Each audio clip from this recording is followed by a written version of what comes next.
Assalamualaikum warahmatullahi wabarakatuh. Salam salam pendidikan. Selamat siang untuk semua.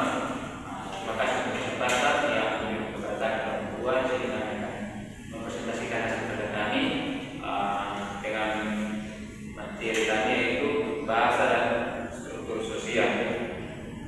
Itu yang pertama, kita kaitkan bahasa dan masyarakat.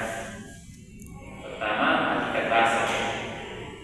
Hakikat bahasa sistem simbol konvensional, produktif dan bervariasi yang digunakan manusia untuk berkomunikasi. Yang kedua, struktur sosial, tatanan pola hubungan antara individu dan masyarakat, meliputi status, peran, kelompok dan lembaga. Yang ketiga, hubungan keduanya, bahasa dan struktur sosial terpisahkan. Struktur sosial mempengaruhi cara bahasa digunakan dan dipahami.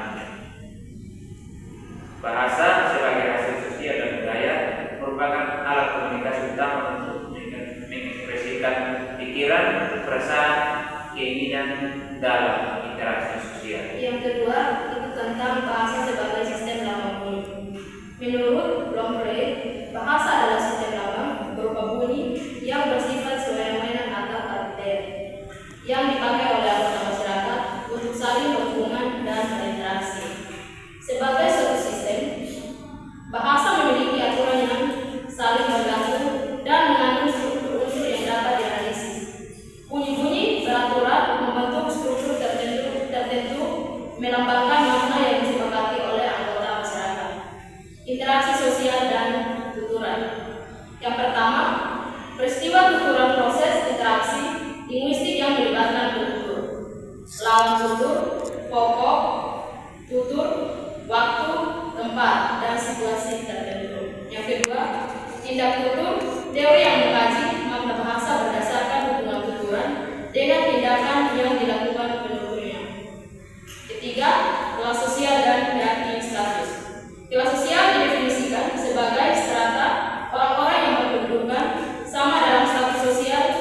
Ini membagi anggota masyarakat di dalam hierarki status kelas yang berbeda. Yang pertama itu tentang status tinggi, yang kedua status menengah, yang ketiga status rendah. Anggota setiap kelas secara relatif mempunyai status yang sama, sementara anggota kelas lainnya mempunyai status yang lebih tinggi atau lebih rendah. Kategori ini biasanya disusun dalam hierarki. Hubungan bahasa dengan konteks sosial.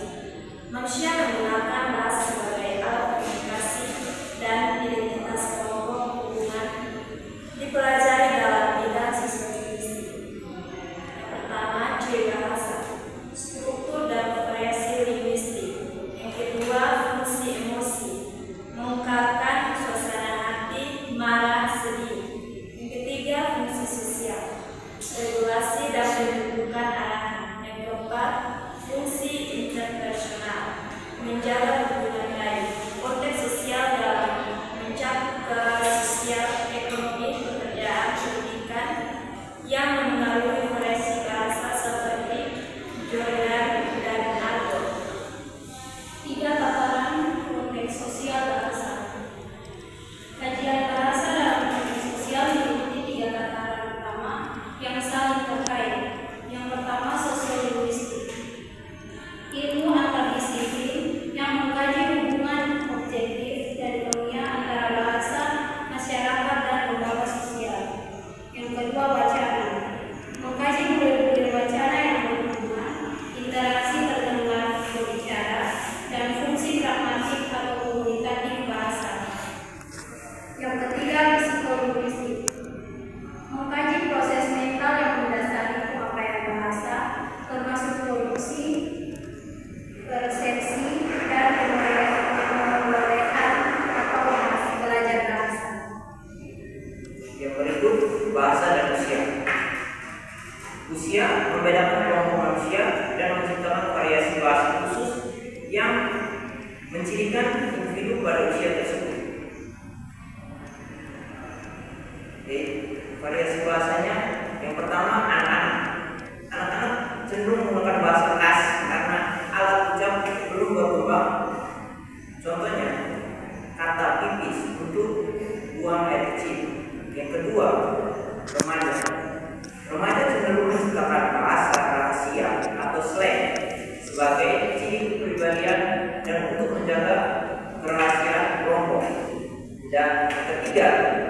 kelompok dewasa. Usia dewasa cenderung menggunakan bahasa yang lebih formal dan sesuai norma sosial. Yang berikut bahasa alat interaksi dan kontrol sosial. Bahasa adalah sistem lambang motif untuk komunikasi. Namun lebih dari itu, ia adalah alat berinteraksi, menyampaikan gagasan dan mengontrol masyarakat. Yang pertama, alat komunikasi, menyampaikan pikiran, gagasan, dan perasaan antara anggota masyarakat. Yang kedua, alat kontrol sosial, mempengaruhi tingkah laku dan tidak tanggung orang lain, menyentuh kegiatan sosial. Tanda identitas, membentuk, mengekspresikan, dan mempertahankan identitas diri atau kelompok. Bahasa adalah sistem lambang budi yang arbiter digunakan oleh anggota kelompok sosial bekerja sama, komunikasi, dan mengidentifikasi diri. Yang berikut struktur ujaran bahasa Indonesia. Struktur ujaran melibatkan tahapan produksi dan tingkatan analisis bahasa dari budi terkecil hingga wawancara terbesar. Yang pertama, tingkat fonologi, sistem budi bahasa atau fonem yang membedakan lama. Yang kedua, tingkat morfologi, pembentukan kata dari morfem atau satuan terkecil bermakna melalui aplikasi, replifikasi, atau komposisi. Yang ketiga, tingkat sintaksis, struktur kalimat dan hubungan antar kata, pola dasar, subjek, predikat, objek, atau SPO. Yang keempat, tingkat wacana, susunan beberapa kalimat yang membentuk satu kesatuan yang besar atau paragraf-paragraf yang berkaitan. Kesimpulannya, bahasa adalah hasil sosial dan budaya yang merupakan sistem dengan aturan yang saling bergantung. Bahasa dan struktur sosial saling mempengaruhi dan pemahaman peristiwa, tutur serta tindak tutur sangat penting dalam konteks sosial. Sekian presentasi dari kami kelompok 2. Assalamualaikum warahmatullahi wabarakatuh. Salam.